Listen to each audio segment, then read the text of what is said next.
लेकिन जीवन की सत्यता के बारे में तो हमें पता ही नहीं चल पाता। हम जान ही नहीं पाते कि सत्य क्या है और असत्य क्या है। जो दिखाई दे रहा है इस संसार में उसी को सत्य मान लेते हैं। स्त्री, पुत्र, धन, परिवार को ही सत्य मान लेते हैं।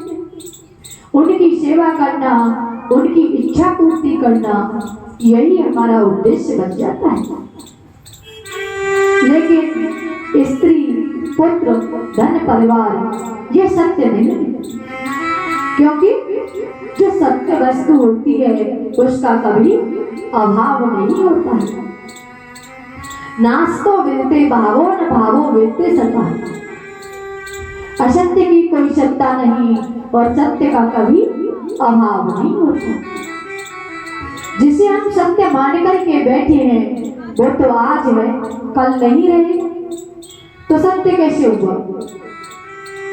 और तो और ये अपना शरीर भी सत्य नहीं है, ये भी नाशवान है, इसीलिए सत्य नहीं है। सत्य कौन है?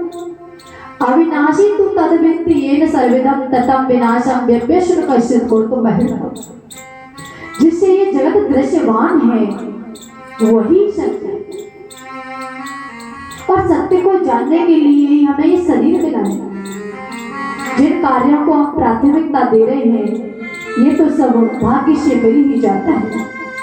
ये शरीर भी हमें प्रारब्ध से मिला है। हम जो कुछ भी करते हैं वो तो स्वभाव है। गीता में स्वयं भगवान कहते हैं कि प्रकृति क्रियमाणानि गुणे कर्माणि सर्वस्य अहंकार विमूढ़ात्मा कर्ता हमें तो मन्यते। हम तो बस उसको मान लेते हैं कि ये मैंने किया है, वो मैंने किया है। अरे भाई, करना तो वो है जिसके लिए हमें ये शरीर मिला है, और वो ही हम कर नहीं पाते। तो तुलसी बाबा ने भी लिखा है कि ये शरीर किस लिए मिला है। धीरे धरे कर यह फल भाई बजिए रावण सब काम बिहाई। सब कुछ छोड़ करके परमात्मा का भजन करना ही इस शरीर का उद्देश्य है। परमात्मा की प्राप्ति हमारा लक्ष्य है। और अगर ऐसा नहीं होता है तो हमें धिक्कार है।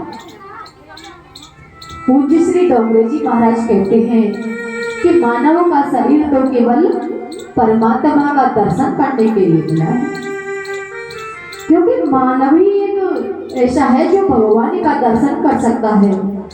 पशु को तो अपने स्वरूप का भी मान नहीं होता, तो परमात्मा का दर्शन कैसे कर सकता है? और जब तक जीव को परमात्मा का दर्शन नहीं होगा तब तक उसे शांति नहीं मिल सकती। और शास्त्रों में दर्शन 3 प्रकार के कहे गए। नंबर 1, जैसे हम जब कभी कभी गहरी नींद में सो जाते हैं तो हमें कभी कभी स्वप्न में परमात्मा की झुकी का दर्शन होता है। ये हो गया साधारण दर्शन। और नंबर 2, जैसे हम किसी मंदिर में गए तो मंदिर में हमने भगवान की प्रतिमा का दर्शन की, तो ये हो गया मध्यम दर्शन। और तीसरा है अप्रोच दर्शन, ये है उत्तम दर्शन। अप्रोच साक्षात्कार होता है तब जाकर के जीवन कृतार्थ होता है, तब जाकर जीव को शांति मिलती है।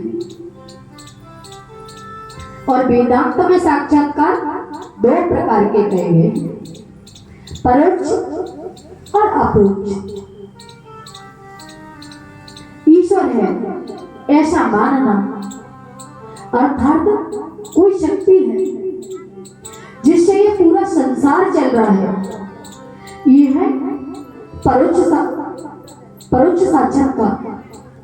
लेकिन ईश्वर मुझसे भिन्न नहीं, जो कुछ है वो मैं ही हूँ, अहम ब्रह्मास्मि। ऐसा ज्ञान है, ऐसा अनुभव ही अप्रोक्ष साक्षात्कार होता है।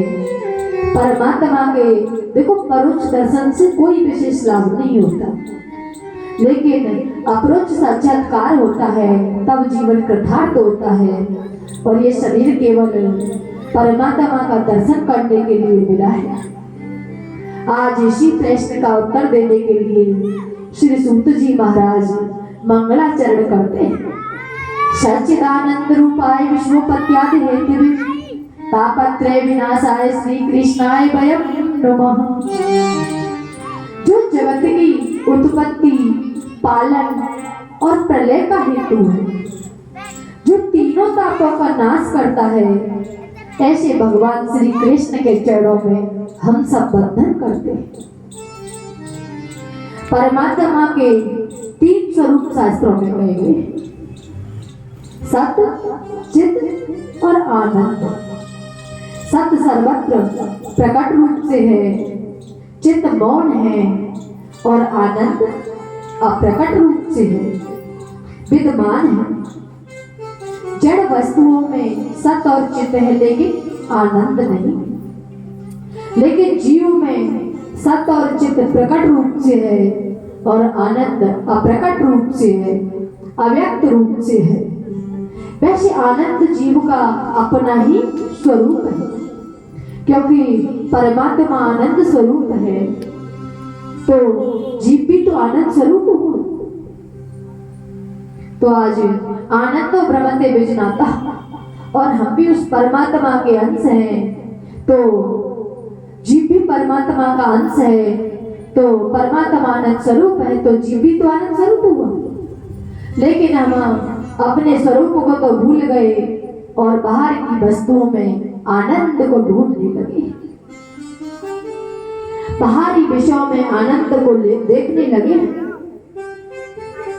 लेकिन वेदांत कहता है कि अगर विषय में सुख होता तो किसी का पुत्र अगर खो जाए और 5-6 वर्ष बाद वह बालक होने मिल जाए, तो उसके माता पिता को कितना आनंद आएगा। तो आनंद का कारण क्या हुआ? वह बालक। लेकिन वही बालक उनके साथ रहने लग जाए तो सुख धीरे धीरे कम हो जाता है और एक दिन वही दुख का कारण बन जाता है। ऐसा क्यों? इसीलिए विषय में सुख नहीं।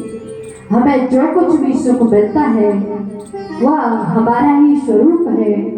हमारे मन की वृत्ति बड़ी चंचल है। जैसा कि गीता में अर्जुन कहते हैं कि चंचल ही मन कैसे प्रमाद वल्लभ। ये हमारा मन बड़ा ही चंचल है, हर समय दौड़ता रहता है।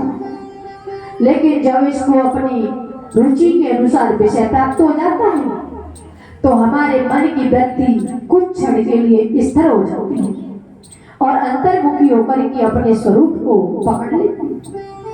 लेकिन उसे भ्रम हो जाता है कि ये सुख उसे विषय से मिला है और उसे प्राप्त करने के लिए वो हर समय दौड़ता रहता है। लेकिन वास्तव में विषय में सुख नहीं। शंकराचार्य जी कहते हैं कि मोक्ष से कांक्षा यदि तवास तज्जाति उराद विषान विषय में था। अगर तू मोक्ष चाहता है तो विषयों को तो विष के समान त्याग दो। ये तो केवल भ्रम हो रहा है कि हमें पुत्र से सुख मिलेगा, धन से सुख मिलेगा, स्त्री से सुख मिलेगा। अंत में यही हमारे दुख का कारण बनते हैं। इसीलिए सब कुछ छोड़ करके परमात्मा के चरणों का आश्रय लो, क्योंकि सुख है तो केवल परमात्मा के चरणों, क्योंकि परमात्मा आनंद स्वरूप है, परिपूर्ण चित्त स्वरूप है, परिपूर्ण सत स्वरूप है। जीव है तो ईश्वर का अंश, लेकिन उसमें पूर्णता नहीं, अपूर्णता है। मनुष्य में ज्ञान आता है लेकिन वह स्थिर नहीं होता।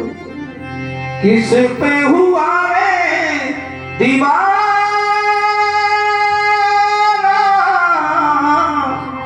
तूने नहीं जाना सारा जग है बेगाना।